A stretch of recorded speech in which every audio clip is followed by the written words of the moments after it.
All right, ladies and gentlemen, this is just to show you all a few methods in which to use typography in Photopea for your yearbook project. As always, we're going to open Photopea. We're going to go to New Project. We are going to go to Print. And since we are going to be making the front cover and the back cover, instead of 8.5 by 11, we're going to use 17 by 11. And we're just going to click Create. Now, you might not have these rulers here, but if you go to View, it's right in between Windows and Filter, and you go down to Rulers, you check Rulers. You check this off, and you'll get these right here. So you click inside the ruler, and you drag this guideline halfway, and half of 17 is 8.5. So this separates the front of the book from the back of the book. This side is the front of the book, this side is the back of the book. Now, the first thing that I think you all should do is find a background for the book, some texture, some color. So we're going to be using Google Images.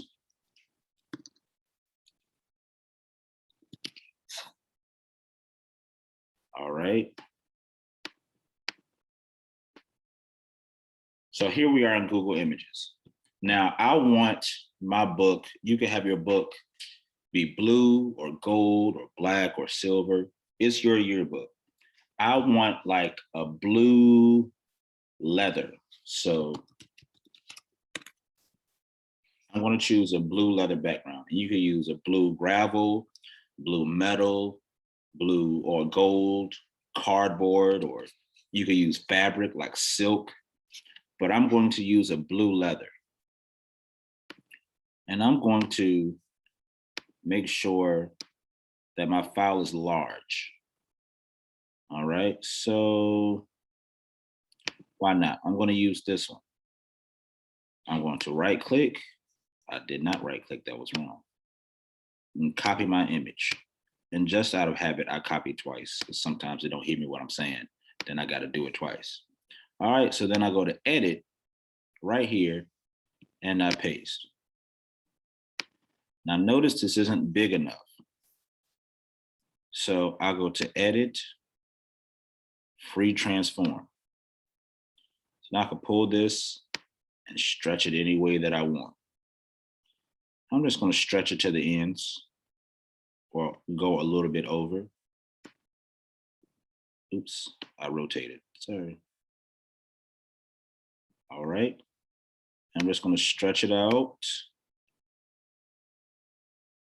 So this is the background that I've chosen. And to click out of it, you just click any other tool. This is still my front, this is still my back. All right, so next, I want to add maybe some words. This is just, you don't have to do it like this, but I would like for you to. So I'm just gonna open up a text box pretty big because I want my words to be on the front and back. Again, you don't have to do it this way. I'm gonna make sure that my letters are more than 24. All right, there we go. So first thing I'm gonna do is, let's say instead of a technical font, I want like a video game font. So I'm just gonna, before I type my words, I'm just gonna type in the word font just to test out, you know, what type of font I want. So if I'm gonna go video game font or, you know, computer game or something like that, I could try this method right here. This font right here. All right, so in this area, I'm going to make it white. And I just got it from here to here by changing the justification. You guys know that. So some words that remind me of this year: Zoom, Google Classroom, home, virtual, Just different words that remind me of this year. And I'm just typing them out. Virtual, and I'm going to come down. I'm going to enter. I'm not going to go all the way across. Any other words? Toilet paper. COVID-19. Then I'm going to enter again, and I'm going to say coronavirus and blah, blah, because that's how you guys kind of feel when you come to my class, blah, blah. So I just took those words. I didn't fill this all the way up, but you notice my background is in a layer and my words in a layer. So if I want to duplicate my words, this is the new layer button. You see where it says new layer. To duplicate a layer, you just drag it on top of the new layer. So now I can move this around. And let's say I just want to keep on repeating my words across the spaces of the book.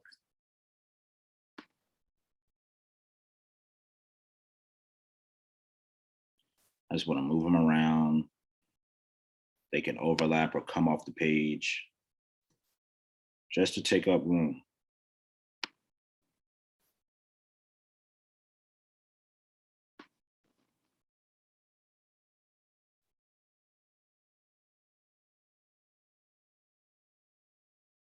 All right, something like that.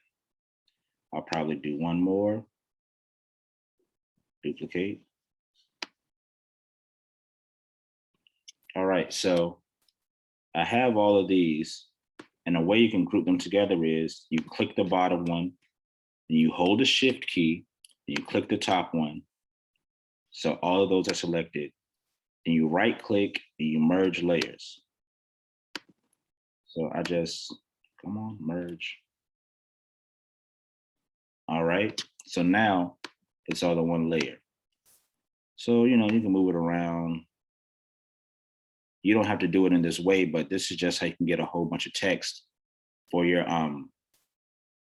typography all in one place without typing all those words. So now I'm just going to bring my opacity down just to kind of put it in the background a little bit. You don't have to. Another thing you can use, open up a new layer. You can use this method. You can make shapes. I just made a rectangle. And in this rectangle, I'm going to use my paint tool. I'm just going to get a gold. Now, this isn't something for you to follow exactly, but these are just showing you different methods you can use to make your own typography. I can make that rectangle. I can go to the rectangle, open up the ellipse tool, and I can make a circle.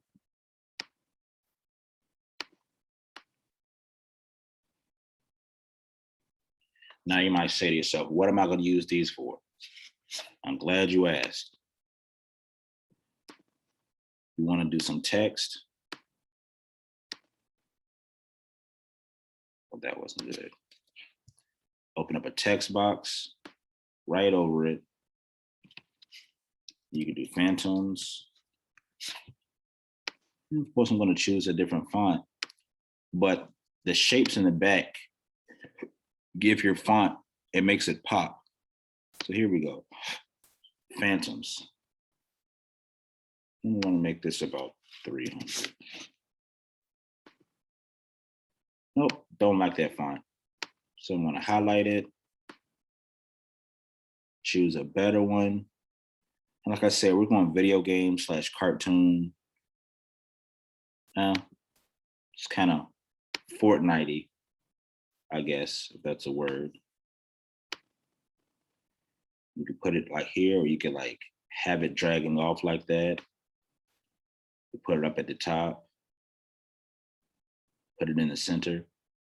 It's a lot of different ways you can use this rectangle shape. Same with this circle shape. Phoebus.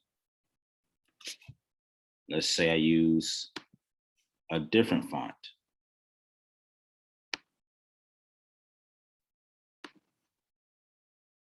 I'm going to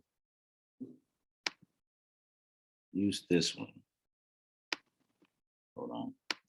Had to highlight it. Let's go 350. I can bring it to the bottom, I can center it. I can put it at the top. I have it popping out like this or like this. So that's ways you can use shapes. Now, I am going to, we're done with this. There's a different ways you can really embellish the font that you make. So this is gonna be the last thing I show you. So, Phoebus. Now you can have it left justified, or you could center it. This is, I'm sure you've seen these when you're typing in Microsoft Word. So you click this one, it's to the right, center, and left. I'm going to center this. And I'm going to show you guys how to, about your blending options, okay? Let me find just a really kind of regular font. Okay. So now what we're doing, we're going to add our blending options. I'm going to change the color to gold so you'll be able to see it very well. And we're going to right click right on the T, and go to blending options. So here we have all types of fun things. I'm not going to go through all of them. I'm just going to go over the ones that you will probably want to use. I'm going to zoom in a little bit so we can really get a look at these letters. Bevel and emboss. So we have an inner bevel. Now we're making these things kind of pop out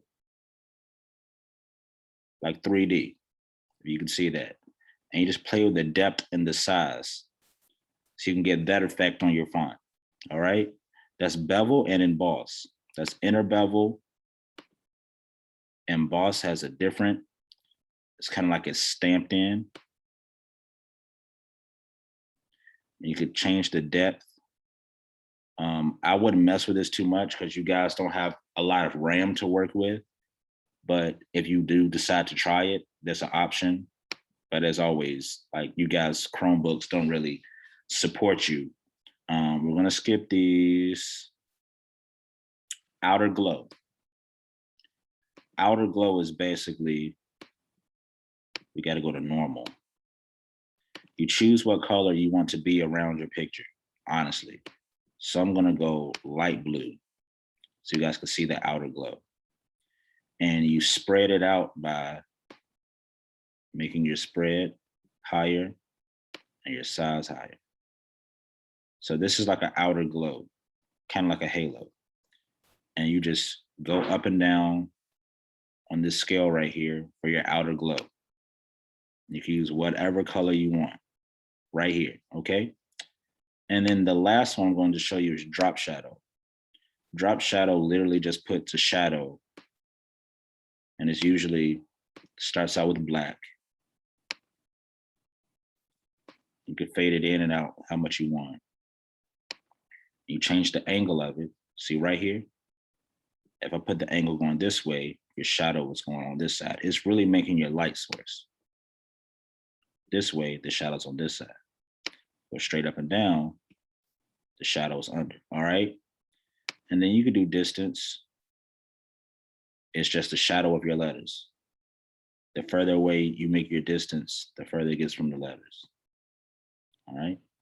And then you got spread, which how much it spreads with your size. You can just play with those options. So that's drop shadow, outer glow, bevel, and emboss, all right? And if you have the RAM, you can experiment with the rest of these. But this is just something quick to show you. I'm going to keep my outer glow because I think that looks cool. So these are just a few methods you can use for your yearbook. Blending options, using shapes, repeating your text in the background. All right, so also please utilize Google Images. Google Images will help you out a lot. Even if you want a reference picture, high school yearbook covers. I mean references. This is typography. They actually wrote 11 out in 11. That's just like what we was watching, typography. Typography, you're taking a picture and fading the words out. Typography, you have pictures inside of a number. Different fonts, different colors. All of this is typography. I want you all to really brainstorm and come up with some good covers. Pause. Some other examples of good typography.